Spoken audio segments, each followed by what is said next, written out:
So I never do these kinds of sponsorships, but the people over at Tyrock really do watch my videos and were very friendly about me doing this my way. So if you've been looking for a watch, or just like looking at them in general, head on over to tyrock.com. And if you happen to see something there you like, you can use discount code BARRY to get 20% off any watch that might have caught your eye. Thank you all so much, and now, on to the video. Hello everybody, and welcome to the 40th episode of Console Peasant Quotes. You would have thought that my head would have exploded from all the nonsense, but I've survived it so far, so without further delay, let's jump into the quotes. Nope, a monitor can only get so large and pixels can get so dense until it becomes uncomfortable to watch. I'd say for a PC monitor, 4K is a pretty sweet spot. Everything above that's uncomfortably large for my eyes. 16K for a living room TV? Maybe, but it's still too big. Even at that distance, you'll have to move your head too much. Okay, wow, is there a lot wrong with this. Firstly, the idea that moving your head would ruin the experience? Have you ever been to the movies? Hell, have you ever been outside? You move your head to see things every day. Such a weird thing to worry about, like, oh crap, the issue with making water bottles 3 times larger is I have to breathe between gulps. Isn't that the biggest duh you've ever heard? I think the thing you're looking for here is pixels per inch. At a certain point, we can cram as many pixels into a TV or phone we like, but it won't make as notable a difference as it has in recent years. There's only so high we can go in that aspect before we're just wasting energy and resources on a gimmick. And I'm not even going to go into the idea that a 16K TV has to fill a living room. Come on. There are 17-inch 4K screens and there are 60-inch 4K screens. The resolution doesn't inherently decide the screen size. Gaming PC has GTX 1050 Ti and Ryzen 8. Ryzen 8? Good God. I mean, it's okay to stick to PC or console and cheer for your platform, but people who want to play games through an emulator? These people are honestly the worst kind. They're too elitist to buy the hardware which is designed for those games, yet they want to play those games on their almighty PC with 3 times lower FPS and glitchy corrupted textures with loads of crashing. That's something that blows my mind. Well, would ya look at that? Breath of the Wild running at 4K, stutter-free 60 FPS, and all the mods and NFC tags at my fingertips. Huh. It's like I got the superior version of this game or something. Look, man, there's a difference between an average consumer and a smart consumer. An average consumer will look for things they want, and purchase those things the way corporations tell them they're required to. A smart consumer buys only what they want, and doesn't get dicked around by a money-hungry company. I purchased Breath of the Wild because I wanted Breath of the Wild. I didn't purchase a Switch because I knew I'd never play on it and would probably just end up downloading an emulator anyway to play the game on my preferred platform. So yeah, instead of spending the money on this beautiful console, don't get me wrong, I decided instead to save the money and just get the game. You may call it wrong, but if you don't worry about it and I get to play my game while still supporting Nintendo in my own way, then we never have to care about this tiny meaningless internet crap and we can enjoy our games. Thanks for the perspective, but I got one already. Consoles are just as good as PC. Hell, they even have the same hardware. Yeah, that Intel i7-8700K is looking pretty sweet in that PS4. Weird that it goes by a different name and clock speed and is an AMD chip. Well, whatever, forget about the processor. That 2080 Ti is looking pretty nice in that Wait. Yeah, again, it's not even the same GPU at all. Weird, it's like when these new components come out, they're not just magically installed into your console or something. God, is anyone else shocked by this, or is it just you? By the way, if you guys didn't know, you get input lag on a PS4 controller if you play more than 144 FPS or if you have a PC. However, for Xbox controller, it's not the same. You literally have 0 input lag. I think I've been making this series wrong. Let me try something new.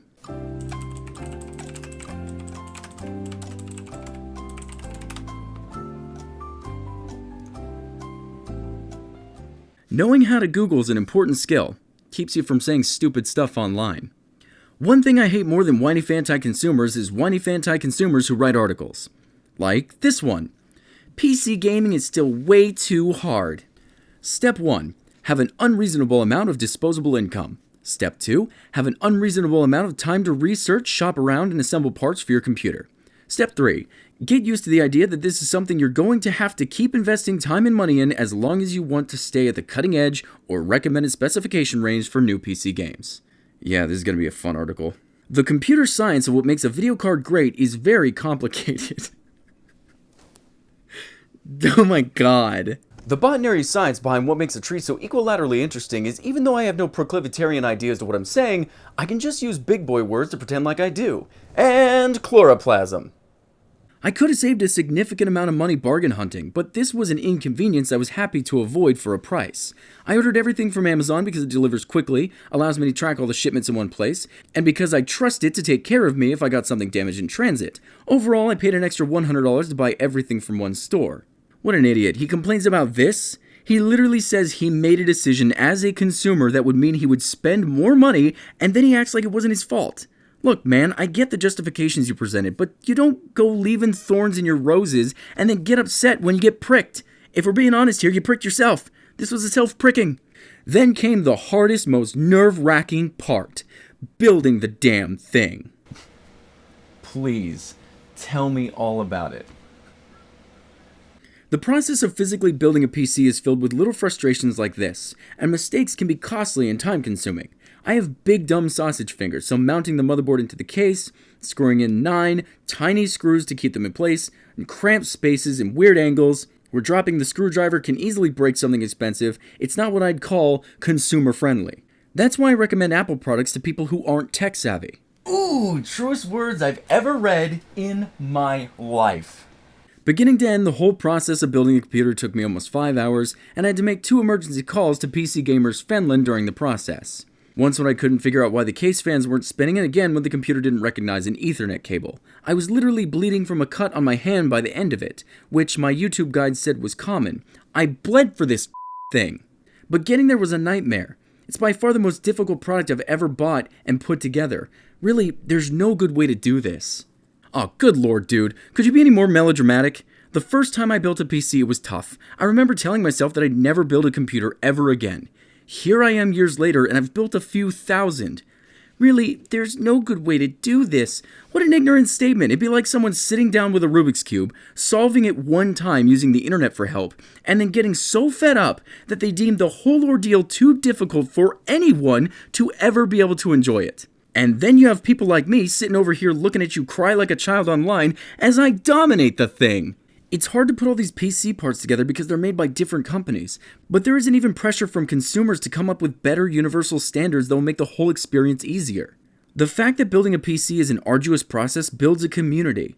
I was able to build my own because of free resources created by passionate individuals, publications like PC Gamer and friends like Finland. However, this also makes PC gaming insular. Accessibility isn't a priority for most enthusiast users, so there isn't a reason to make the experience of getting into PC games easier. People who build their own PCs aren't like garage woodworkers building their own birdhouses. They're not making anything in the same way that someone might restore an old hot rod. They're just taking different parts from different companies and plugging them together. The only reason it's hard is because of poor design, and the design continues to be poor after all these years because they're willing to put up with it. Oh my god, you excuse yourself more than a Canadian with diarrhea. Firstly, I just want to say that building a PC is very difficult, and I'm a hero for going through this to write this article for you. However, people who do this regularly aren't as impressive as me. I mean, they're only plugging components together. The only reason it's so hard is because of poor design, and I can say that because I'm also an architect, an engineer, and I also wash dishes at the local taco joint. These are just my titles though, I don't actually get my hands dirty and do any of those, but you can check the degrees I bought online.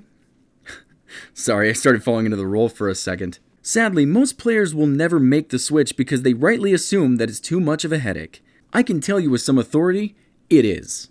Well, thank you for going through all that torture for me. Now I know to never build a computer. In fact, you've taught me a lot today. Like, never do anything outside my comfort zone. Why would I ever want to experience new things? Why should I ever try to grow and develop and learn? Instead, I'll just write articles on the hard parts of my life that hopefully devalues everything that a more characterly enriched person might enjoy. Thanks for glamorizing laziness this way. I always thought of it as a negative thing, but you sure opened my eyes. Let's get back to those quotes. Why am I the only one that sees PC players as pedophiles? Something tells me you ask a lot of stupid questions. I can't know for sure, it's just a hunch. But next time you do ask a stupid question, you can avoid making yourself look even dumber by using any punctuation at all. Now I gotta tell you, I've seen some weird system requirements, but this is unreal. Sorry ladies, but if you want to play this game, you have to have at least 100 megabytes on your hard disk. What the hell? Says the broke little budget PC gamer with a 9 series GPU. You only dream about what's in my profile pic. For me, it's a reality since I took the pic. Ooh, watch out everybody, give this man some space. He took a picture of a 1080 Ti, so show the man some respect. Do you know how brave it was for this man to go online and harass people like a child about how much nicer his things are? We should feel blessed to have received such an image. Don't give him too much crap. Being a PC elitist is punishment enough. It's not like anyone takes those guys seriously anyway. Dude, I've been gaming since the days of the Atari 2600. Before playing on consoles, I was a huge PC gamer. I built all my PCs and still do. I don't consider people who just buy a PC off the shelf and maybe upgrade the video card part of the PMR. PMR?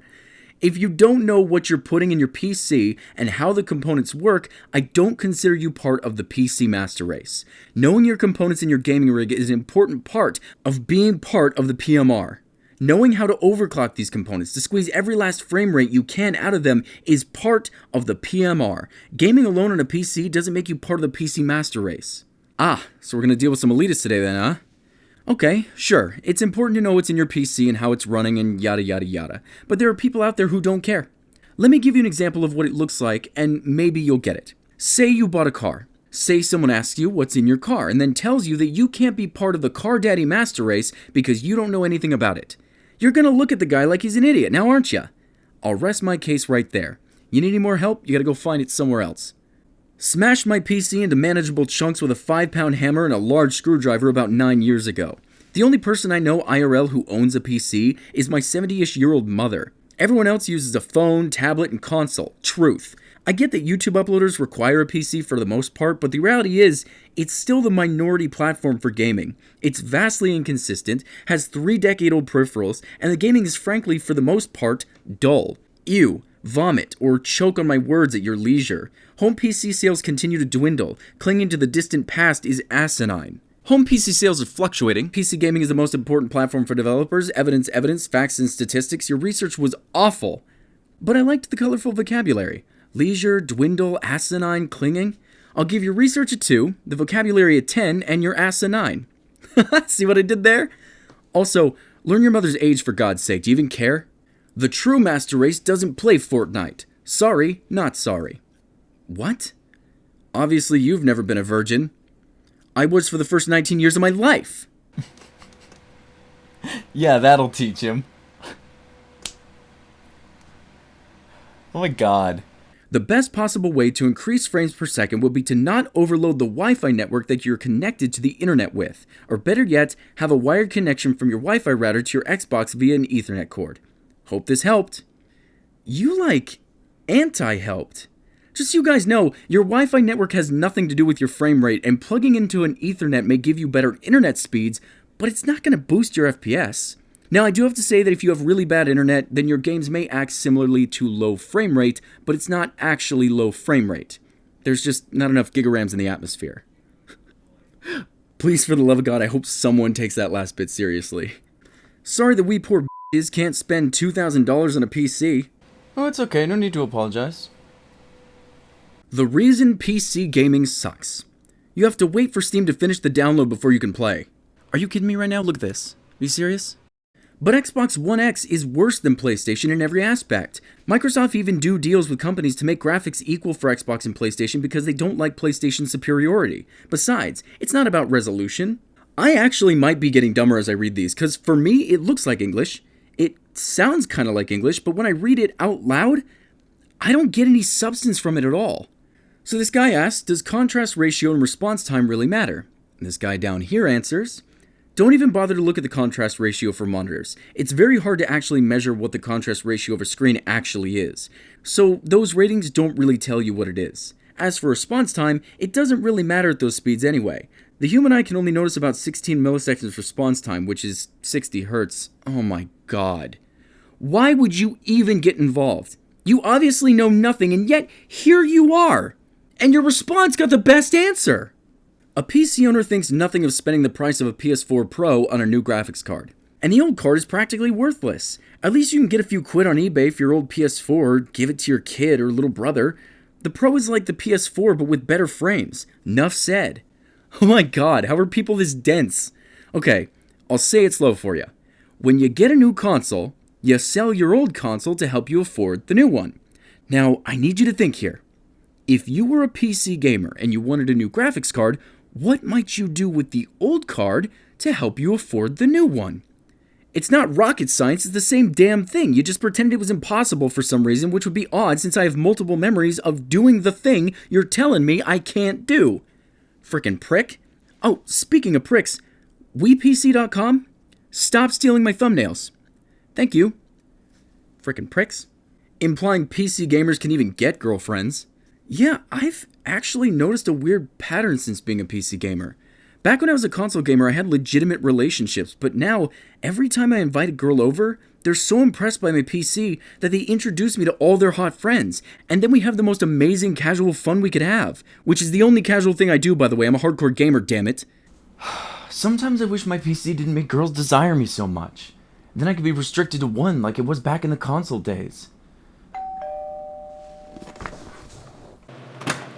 Hi, Barry. Can we see your PC again? Nah. I like being a PC gamer.